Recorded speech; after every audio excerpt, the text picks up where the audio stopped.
Hey GMATers, I'm back with another interesting find. Have you ever solved a hard official sentence correction question that tested you on 4 advanced concepts simultaneously? Do you think you would be able to solve such a question within 90 seconds? Well, today I bring you one such question and a detailed discussion on the advanced concepts that it tests. So without further ado, let's take a look at the question. So here you have it on your screens.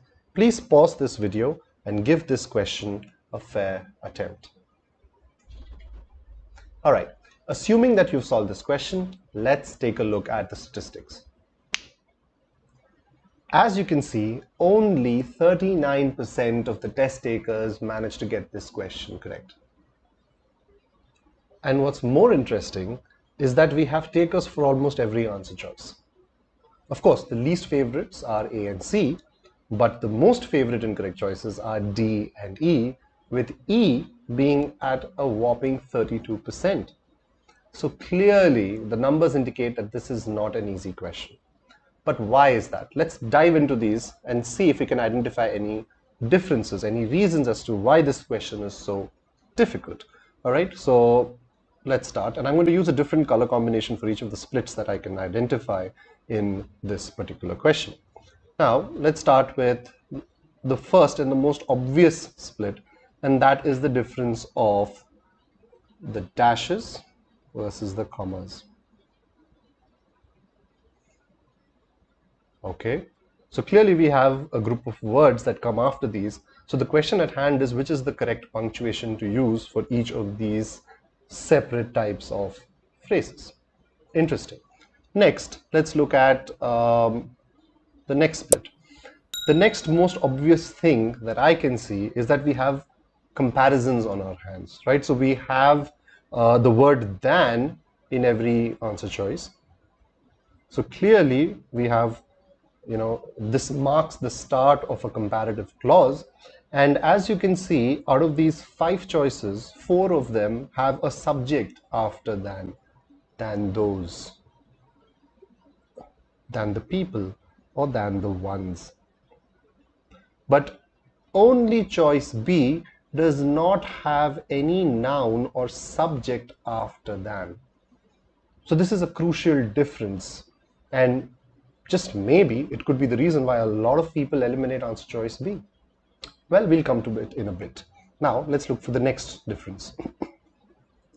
The next prominent difference I see is that in choice B we have been killed, which is the present perfect tense, whereas in all other choices we see no have been. All of them are immediately followed by the word killed. So we see that there is a difference in tense, whether it is of the verb or it is of the verb ed modifier. There is a clear distinction in tense. So is this question testing us on the changes in meaning implications by virtue of a change in the tense? Interesting. And last but not least, you see one other prominent split here, and that is the difference between less, fewer, and lower. So 4 prominent concepts being tested in this one single question. It's no wonder that students find this question confusing, and this is a hot topic of discussion, not just on our internal forums, but also on popular sites such as GMAT Club, Beat the GMAT, etc. Today, I'm going to discuss this question in and out, and I want to touch on each of these concepts so that you have a better understanding of these concepts and are better footed to tackle such questions in future. All right, so let's get into it. So here we have it, the agenda for today's session. Hello everybody, my name is Abhishek Raj. I am a senior verbal expert here at e-GMAT. Today I'm going to be covering in this particular presentation, first of all, the differences between dashes and commas and the things they separate.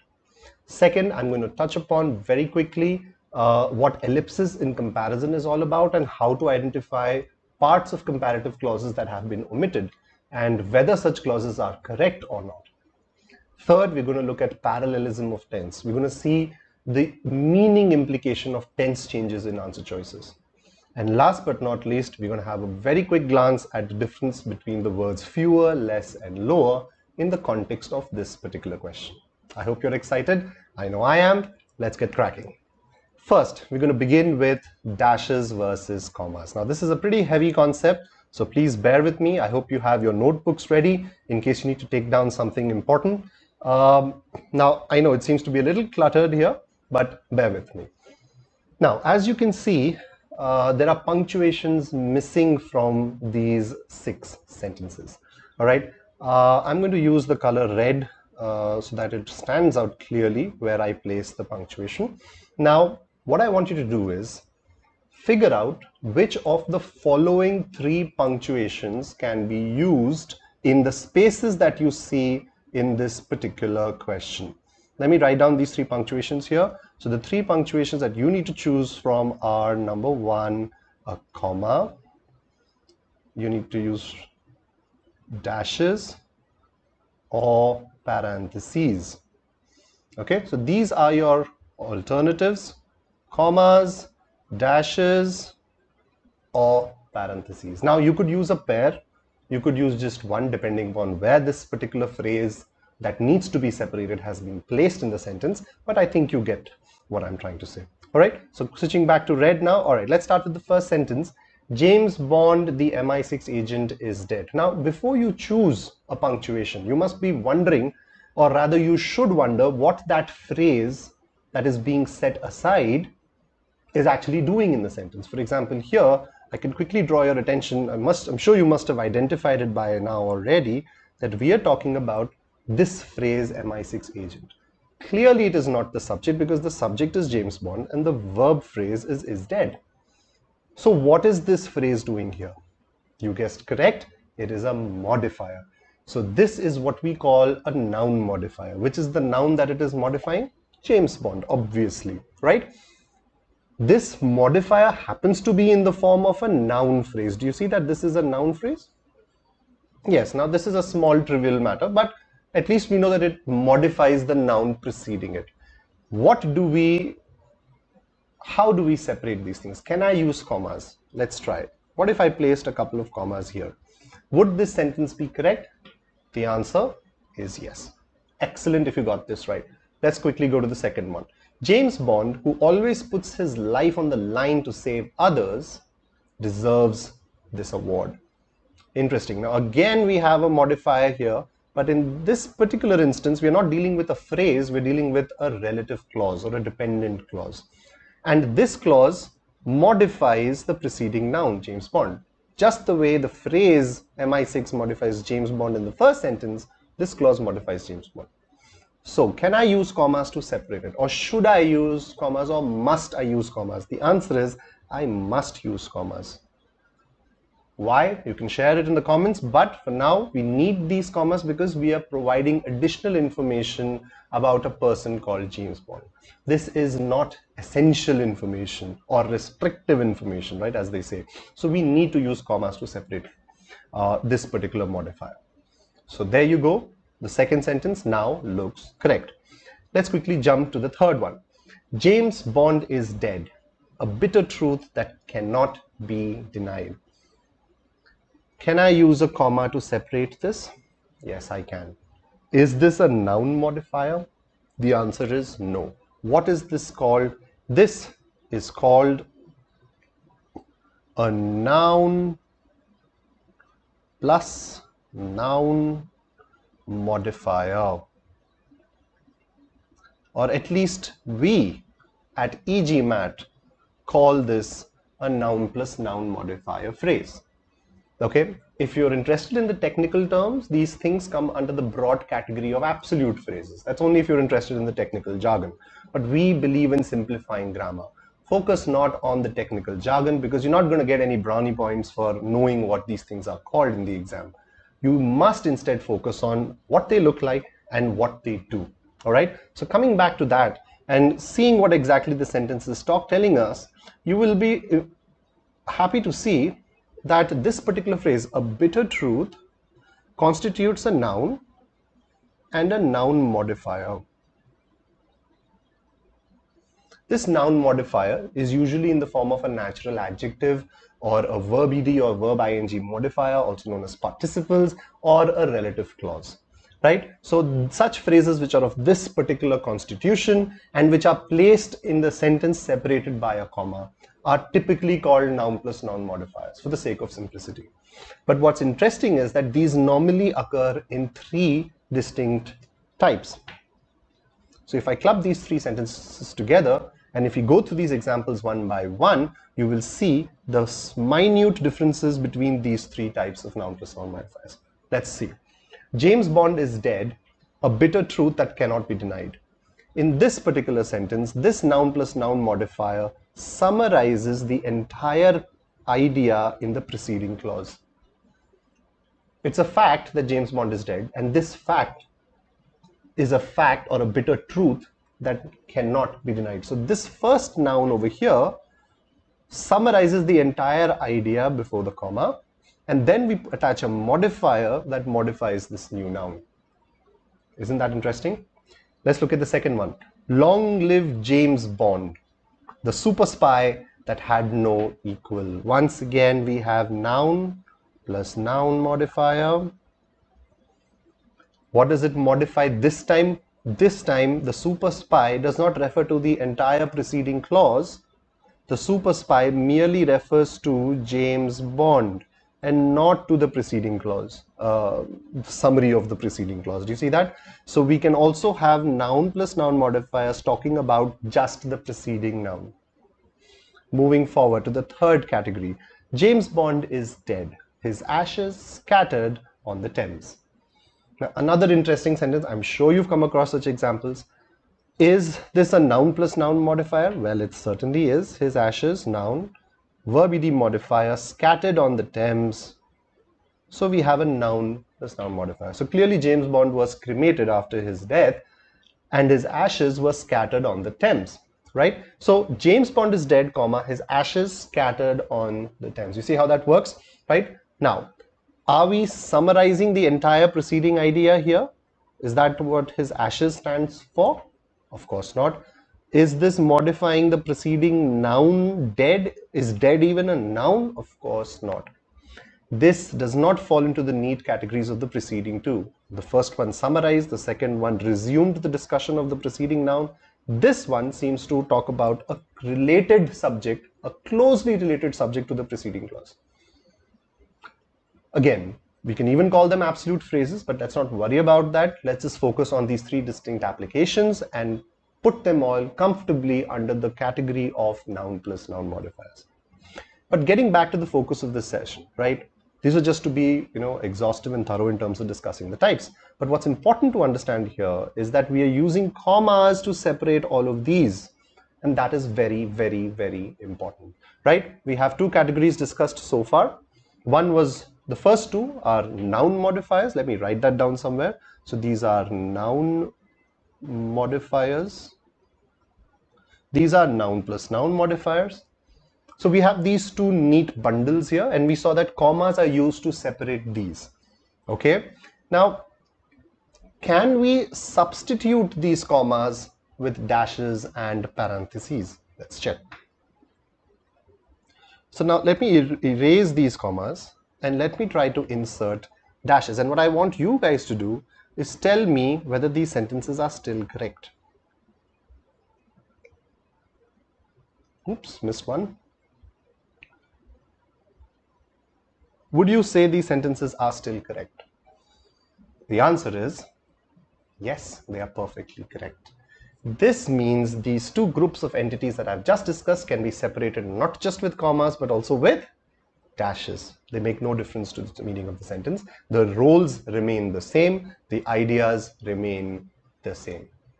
How about parentheses? Let's quickly erase these and check if brackets change the look and feel or meaning of these entities. Let me quickly add these parentheses here.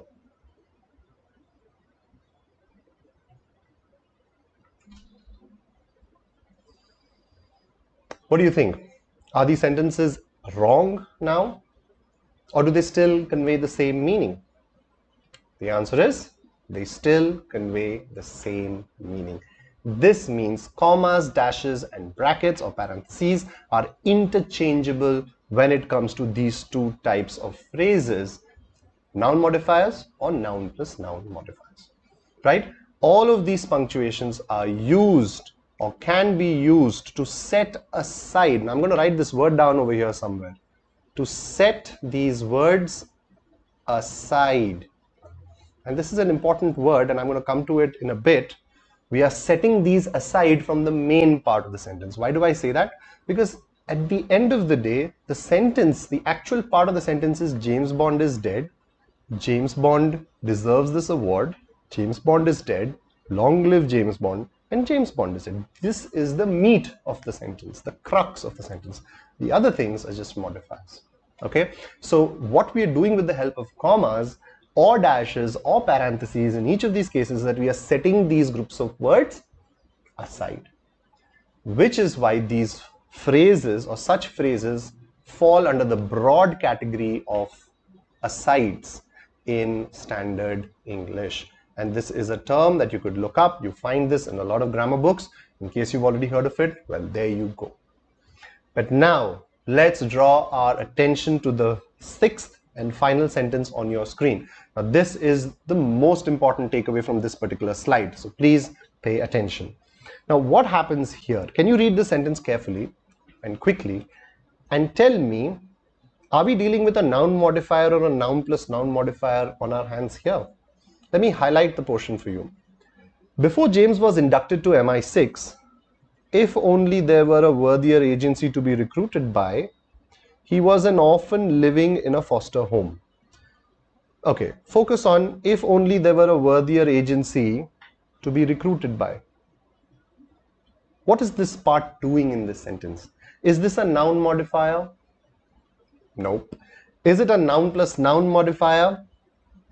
Nope. Then what is this? And I want you to think really hard about this. And the other thing I want you to think about is, can I use commas? Can I use commas to separate this group of words from this sentence? Look very hard at this final sentence and tell me, is this grammatically correct? Before James was inducted to MI6, comma, if only there were a worthier agency to be recruited by, comma, he was an orphan living in a foster home. Well, the answer is no. This sentence is very, very difficult to comprehend. It makes very little sense because we've never seen a sentence of such a structure before. Why is that? First point. The main reason is because this group of words performs a function that very few people are even aware of. What is this? Is it a modifier of some part of speech? Is it a part of the sentence? Does it play the role of any constituent of the original sentence? No. So clearly it is an aside, okay? But what does it present us? It's not a noun modifier. It's not a noun plus noun modifier. So what is it? The answer is, this is an undertone comment of the author. What is the meaning of undertone comment? Sometimes authors wish to insert their opinions and comments on things that they are discussing in the actual part of the sentence. And they love to push that, squeeze that in between somewhere. How do they do it? They do it with the help of dashes. So let me show you the dashes. Read the sentence now. Before James was inducted to MI6, if only there were a worthier agency to be recruited by, he was an orphan living in a foster home. Do you see how my tone changed when I read this portion between the dashes? And did you see how I was kind of adding my own hint of sarcasm as the author or speaker of the sentence? That means this is something which is not actually part of the sentence or information I want to convey. This is just me sharing my personal opinions or thoughts in the form of an undertone comment on what is being discussed in the sentence.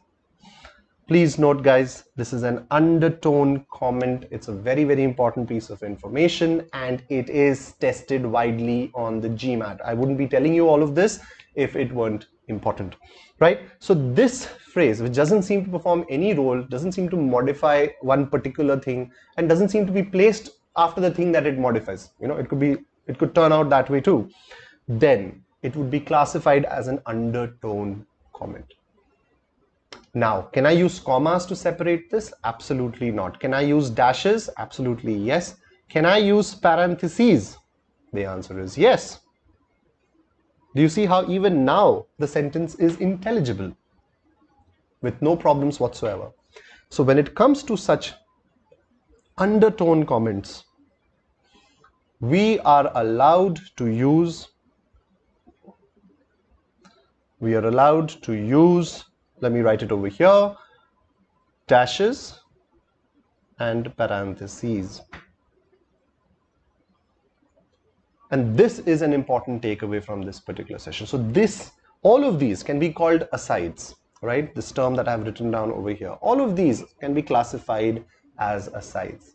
But even within asides, or group of words that are set aside from the sentence, you know, with the help of commas, dashes, and brackets, there are visibly three categories of information that we find on the GMAT. We find noun modifiers, for which we can use all three.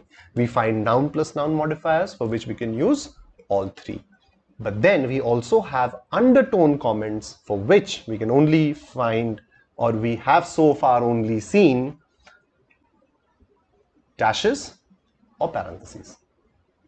I hope you were able to get all of that. I know this was a lot of information, but I hope you were able to take that down, because this is important, right? Shall we see this in action?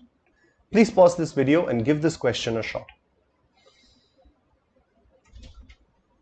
All right, assuming you've attempted it, right, I'm free to discuss this now. Now, I'm not going to discuss the solution to this question in detail. If you want me to, then please let me know in the comments. I will record a separate video on this question. I'm only going to single out one of the sentences from this question, right? I'm not even going to comment whether it is right or wrong or the answer or not. I'm just going to ask you to focus on the dashes. Do you see this? Very quickly, take your time, but very quickly, tell me which of the three categories would you classify this portion between the dashes under? Would you call this, number one, a noun modifier, number two, a noun plus noun modifier, or number three, an undertone comment? Which of these three can we call this, right? If you solve this question, if you know the answer to this question, then here this process would be a lot easier. Most people, you know, take objections or exception to this question because they believe that the word they is incorrectly modifying round and red supermarket cousins, because they believe that this is an example of a modifier. If this is a modifier, then it should naturally modify the immediately preceding nouns. But if these are green and striped, how can they be round and red? That's illogical. So this sentence should be immediately disqualified. But no, this sentence is grammatically correct. And this group of words is not a noun modifier. It doesn't even look like a noun plus noun. The answer is, it is actually an undertone comment. Let's see how. Although heirloom tomatoes appear less appetizing than most of the round and red supermarket cousins,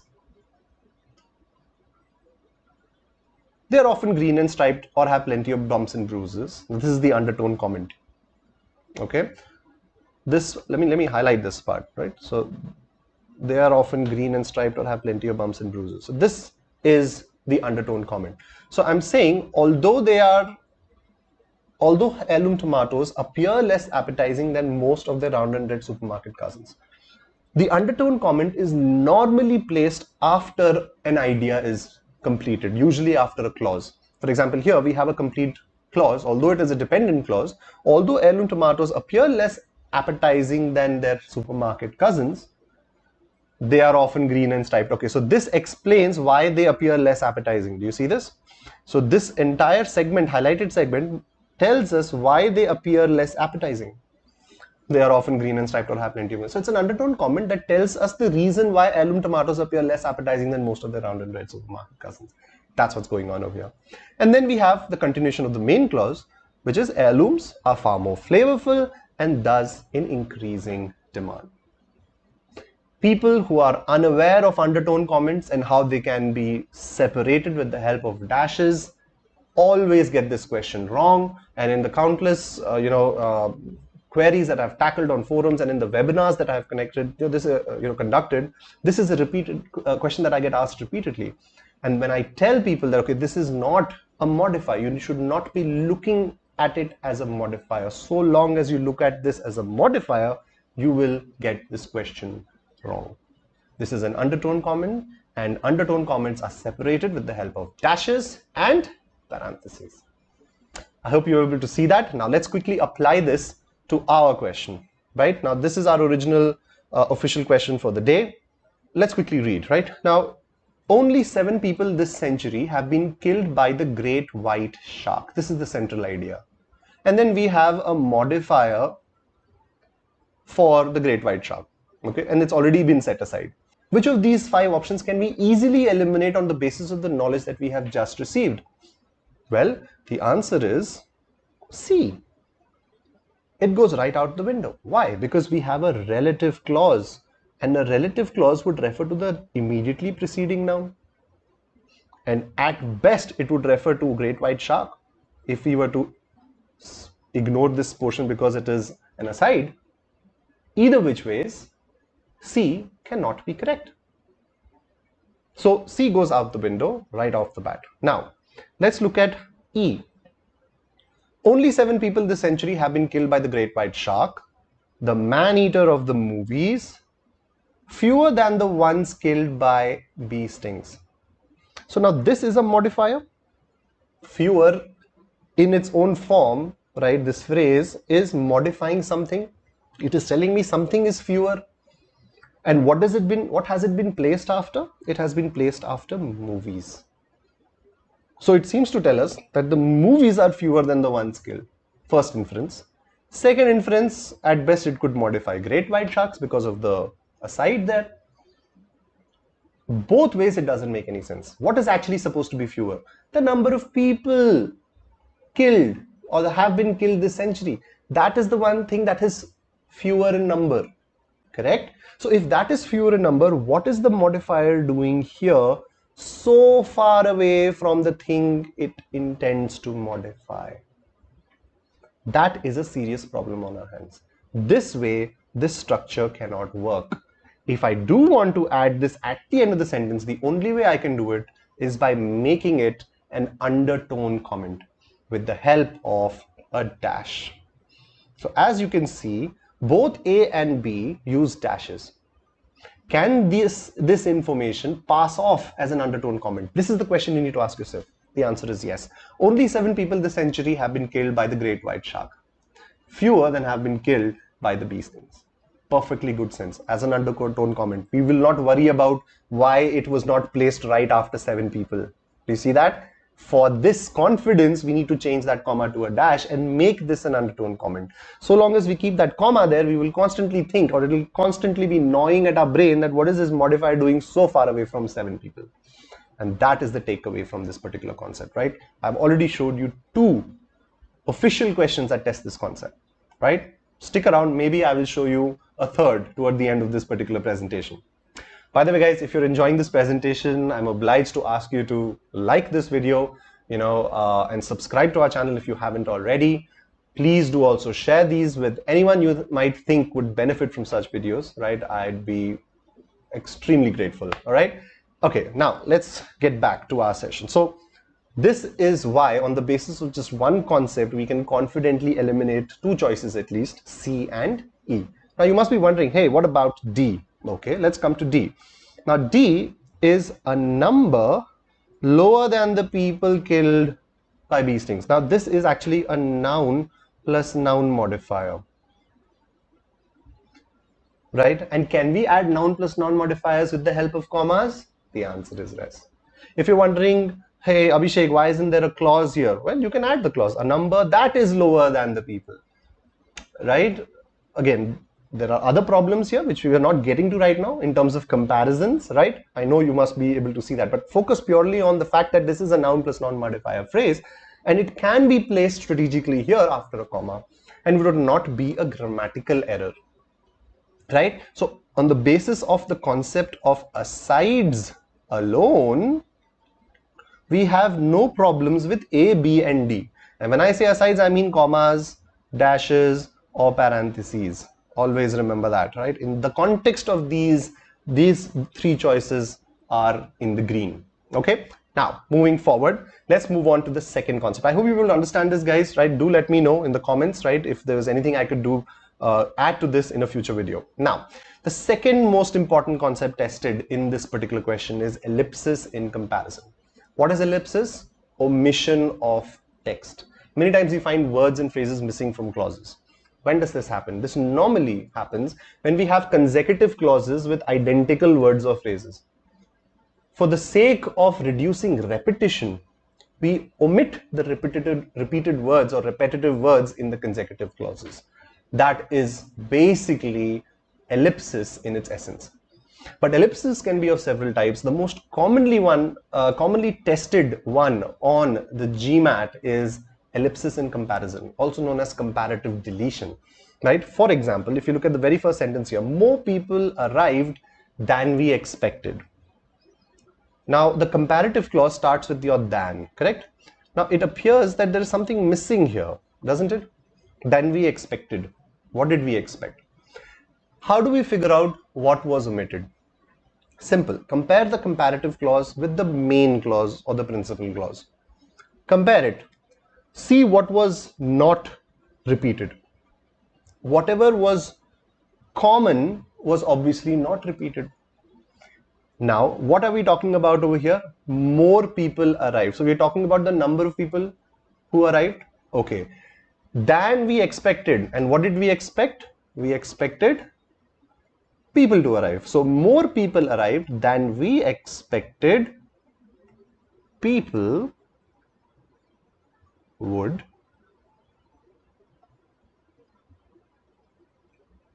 arrive. Let's look at the second one. Tina looks more agitated than Tony. Okay, so we have repeated Tony, the subject, but we've left out the predicate, right? So that means the predicate is repeated, right? So let's see what it is. Tina looks more agitated than Tony looks agitated. But we don't say looks agitated for the simple reason that the sentence would sound verbose and redundant. Let's try it with one last example here. Dr. Monroe has more friends in the software industry than in the healthcare industry. What is common? In the software industry and in the healthcare industry are not common because this has been mentioned. So the parts that have been deleted have to be the parts of the sentence other than in the software industry. And what is that? This. So let's add that. What do we get? Let me try that here. Okay, so let me move this out of the way and say Dr. Monroe has more friends in the software industry than Dr. Monroe has friends. And now let's take this piece and put it over here. You see this? This is the portion that is common or repeated, between the two clauses. And therefore this part is left out or omitted, and we get Dr. Monroe has more friends in the software industry than in the healthcare industry. I hope this explanation suffices. Let's look at an official question very quickly that tests us on this concept. Once again, please pause this video and give this question an attempt so that there are no spoilers. All right, assuming you solve this question, I'm going to draw your attention to one of the answer choices. And we're going to look for ellipsis in this together. The gerfalcon, an Arctic bird of prey, has survived a close brush with extinction. Okay, its numbers are now 5 times greater than. Okay, so we have our subordinate comparative clause indicator here, marker here, than when the use of DDT was sharply restricted in the early 1970s. Majority of students eliminate this particular answer choice because they think there's something seriously wrong with it. But the reality is that the common portions of these two clauses, which two clauses? This clause and this clause, have been deleted. Let me show you. Let's move this modifier out of the way. Let's put it down here. Its numbers are now 5 times greater than its numbers were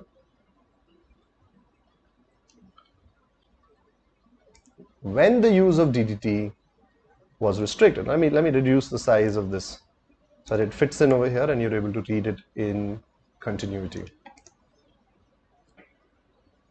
Its numbers are now 5 times greater than its numbers were then. This portion is parallel to this adverb now. So it's a comparison between now and then. Now, then. And this is the omitted part. So this sentence was actually correct because the subject and the verb in the comparative clause had been elliptically deleted. Now, let's apply this quickly to our official question, shall we?